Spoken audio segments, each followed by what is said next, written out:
Students, welcome back to my channel. कैसे हो आप सब? उम्मीद करती हूँ बेटा सभी अच्छे होंगे और अपना ख्याल भी रख रहे होंगे।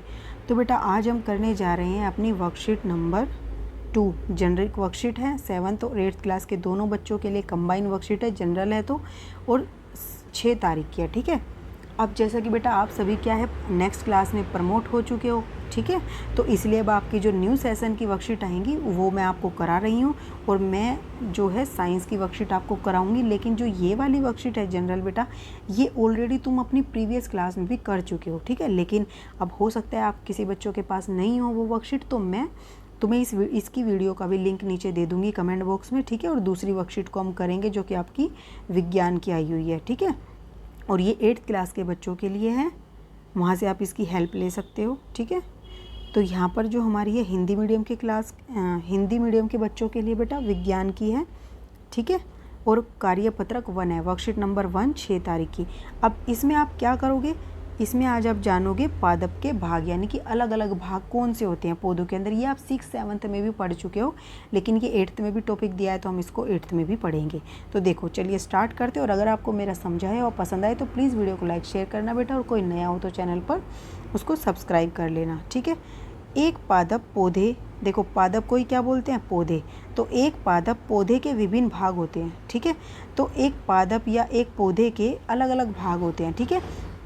पादप का वह भाग जो मिट्टी की सतह के ऊपर होता है, ठीक है, वह क्या कहलाता है, शूट सिस्टम कहलाता है, ठीक है। इसमें क्या क्या होते हैं, तने, शाखाएं, पत्तियां, पुष्प, कली आदि सम्मिलित होते हैं। जैसे कि देखो बेटा ये पेड़ है, ठीक है, ये मैंने पेड़ बना दिया, ये इसकी जड़ है। तो ये क्या है, ज़मीन है। अब ज़मीन के ऊपर का ये पूरा हिस्सा क्या कहलाता है, शूट सिस्टम, ठीक है। अब इसके अंदर कौन कौन आते हैं, तने भी आते हैं, शाखाएं भी आती हैं, पत्तियां भी आती हैं, पुष्प भी आती हैं, कली भी। कुल मिलाकर जो तुम्हें दिखती हैं बेटा अपनी आंखों से, वो सब क्या है इसके अंदर आ जाती है। जो तुम्हें नहीं दिखाई दे रही ज़मीन के नीचे है, वो किसके अंदर आ जाती है, रूट सिस्टम के, ठीक है। तो पादप का वह भाग जो मिट्टी की सतह के नीचे होता है वह रूट सिस्टम या जड़ तंत्र कहलाता है। इसमें जड़, मूल एवं मूल रोम सम्मिलित होते हैं। अब इसके अंदर क्या होते हैं, देखो जड़ तो हमें पता है होती हैं, लेकिन तुमने कभी देखा हो गाजर को, गाजर ज़मीन से निकलती है तो वो क्या है, एक जड़ है पौधे की। तो तुमने देखा होगा बेटा, जैसे एक गाजर है तो इस पे छोटे छोटे से रुए होते हैं, ठीक है, इन्हीं को बोलते हैं मूल रोम। जैसे अब तुम्हारे हाथों पर छोटे छोटे रोए हैं, ठीक है, ऐसे ही उस पर जड़ पे भी छोटे छोटे रुए होते हैं, बहुत पतले पतले, उनको बोलते हैं मूल रोम। तो तुम्हें समझ आया, पौधे के क्या होते हैं, अलग अलग भाग होते हैं। तो उनको 2 भागों में बांटा गया है, ज़मीन से ऊपर के और ज़मीन से नीचे के, ठीक है। तो ज़मीन से ऊपर के भाग को हम शूट सिस्टम बोलते हैं और ज़मीन से नीचे के भाग को हम रूट सिस्टम बोलते हैं, ठीक है। और शूट सिस्टम में कौन कौन आते हैं, तना आता है, शाखाएँ, पत्तियाँ, पुष्प, कली, ठीक है, जो हमें दिखाई दे रही हैं। और उसके नीचे क्या आता है, सिर्फ जड़ आती हैं या मूल रोम सम्मिलित होते हैं। अब यहाँ पर देखो पादप के विभिन्न भागों के कार्य क्या क्या होते हैं। अब हमने ये तो देख लिया पौधे के अलग अलग का भाग होते हैं, अलग अलग भाग का मतलब क्या, उनका कार्य भी अलग अलग होगा। तो तने का क्या कार्य होता है, यह भोजन, जल और खनिज लवण को पादप में ऊपर की तरफ विभिन्न भागों तक पहुँचाने में मदद करता है, ठीक है। अब तना क्या करता है, तना देखो ये होता है तना बेटा, जैसे तुम्हारा ये पेड़ है, ठीक है, इसमें फूल पत्तियाँ ऐसे लगी हुई हैं। तो जो ये बीच वाला हिस्सा होता है ऐसे मोटे वाला, इसको हम बोलते हैं तना, ठीक है। अब ये क्या करता है, ये ज़मीन से जड़ों से जुड़ा होता है, ठीक है। तो जड़ों से क्या ले जाता है, जल को और खनिज लवण को ले जाता है ऊपर तक, ठीक है। और भोजन जो ऊपर से होता है पत्तियों से, वो जड़ों तक ले जाता है, ठीक है, दोनों कार्य करता है। तो विभिन्न भागों तक ये कुल मिलाकर सामान को पहुँचाने का कार्य करता है, ठीक है। अब पत्ती का क्या कार्य होता है, यह पौधों में या पादपों में प्रकाश संश्लेषण द्वारा भोजन का निर्माण करती है।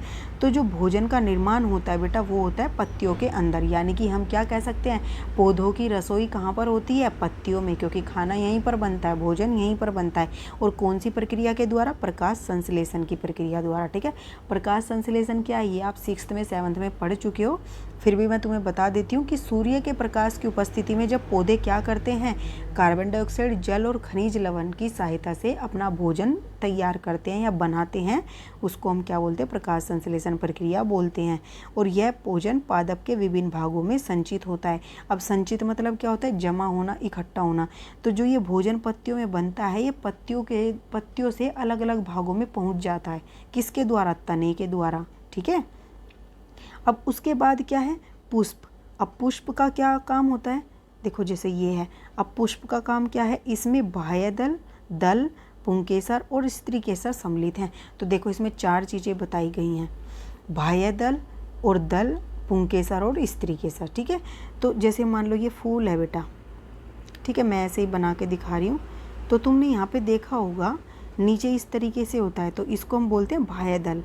ठीक है, और यहाँ पे दल होता है। ठीक है, और पुंकेसर होते हैं और स्त्री केसर होते हैं। जो बीच का हिस्सा होता है बेटा, इसमें होते हैं पुंकेसर और स्त्री केसर।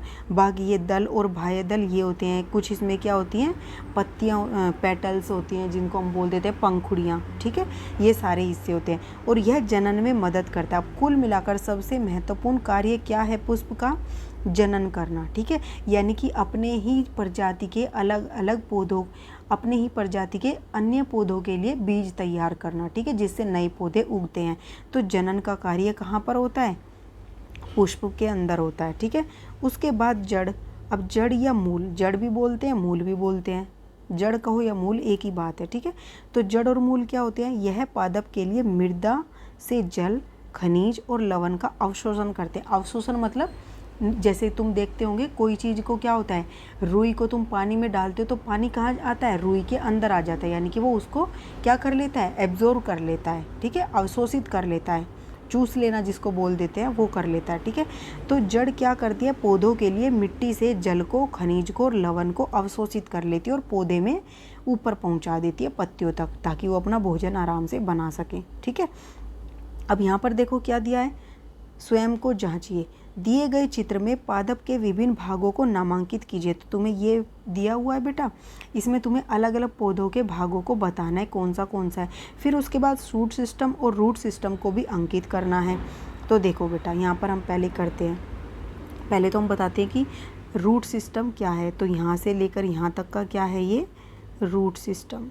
ठीक है, ऐसे आप लिख दोगे, ये डायग्राम आपको बनाना है। उसके बाद ऐसे करोगे, ये पूरा का पूरा क्या है, शूट सिस्टम। ठीक है, राइटिंग में तुम अच्छे से बना कर लेना। अब ये देखो बेटा, ये क्या है, पत्ती। उसके बाद ये क्या है, फूल। ठीक है, उसके बाद देखो ये वाला हिस्सा क्या है, हमने अभी पढ़ा तना, और ये वाला हिस्सा ये क्या है, फल। ठीक है, उसके बाद ये क्या है बेटा, जड़। तो हमने अलग अलग भाग पढ़ लिए कौन कौन से हैं पौधे के, तो तुम्हें ये फर्स्ट वाले क्वेश्चन में करना है। उसके बाद पादपों में तने का क्या महत्व होता है, यानी कि इसका ये लंबा सा जो है इसका क्या कार्य होता है, जड़ों से जल, खनिज, लवण को ऊपर ले जाना और पौधों से जो पत्तियों में भोजन बना उसको जड़ों तक या अन्य भागों तक लेकर जाना। तो लिखोगे कैसे, यहाँ से लिखोगे तुम कि तना क्या करता है, यह भोजन, जल, खनिज, लवण को पादप में ऊपर की तरफ विभिन्न भागों तक पहुँचाने में मदद करता है। ठीक है, उसके बाद नेक्स्ट क्वेश्चन क्या दिया हुआ है तुम्हें कि पादपों की पत्तियां सामान्यतः हरी क्यों होती है। बेटा ये हरे रंग की क्यों होती है, क्योंकि क्या होता है, पत्तियों में एक हरे रंग का वर्णक पाया जाता है। तो तुम लिखोगे क्योंकि, क्योंकि भी मत लिखो, सीधा क्या लिखोगे, हरे रंग के वर्णक, हरे रंग के वर्णक जिसका नाम क्या है, क्लोरोफिल। क्या है, क्लोरोफिल की उपस्थिति के कारण। ठीक है, की उपस्थिति के कारण क्या होता है, के कारण हरा रंग होता है पत्तियों का। हरे रंग के वर्णक क्लोरोफिल की उपस्थिति के कारण, चाहो तो पीछे ये भी लिख सकते हो कि पत्तियों का सामान्यतः हरा रंग होता है, नहीं तो इतना भी चल जाएगा। उसके बाद पादपों में जड़ और पत्तियों के एक एक कार्य लिखो। जड़ का और पत्तियों का क्या कार्य है, देखो हमने अभी पढ़ा था, पत्ती का कार्य तुम यहाँ से लिख दोगे। ठीक है, और जड़ का कार्य तुम यहाँ से लिख दोगे। ठीक है, यह पादप के लिए मृदा में से जल, खनिज, लवण का अवशोषण करती है और पत्तियाँ प्रकाश संश्लेषण द्वारा भोजन का निर्माण करती हैं। ठीक है, तो ये आपकी आज की वर्कशीट थी साइंस की, और जनरल वर्कशीट को मैं कमेंट बॉक्स में दे दूंगी। उम्मीद करती हूँ बेटा आपको अच्छे से समझ आया होगा, बिल्कुल डिटेल में मैंने समझाने की कोशिश किया। फिर भी कोई डाउट रह जाए तो आप कमेंट बॉक्स में डाल देना, मैं कोशिश करूँगी तुम्हारा डाउट क्लियर करने की। इस वीडियो में इतना ही, और अगर आपको पसंद आती है तो प्लीज़ वीडियो को लाइक शेयर जरूर करना, नए हो तो चैनल को सब्सक्राइब करना मत भूलना। ठीक है, next video next next topic जो होगा नेक्स्ट वीडियो में करेंगे। तब तक के लिए ऐसे ही हंसते रहिए, मुस्कुराते रहिए, पढ़ते रहिए और आगे बढ़ते रहिए। Thank you.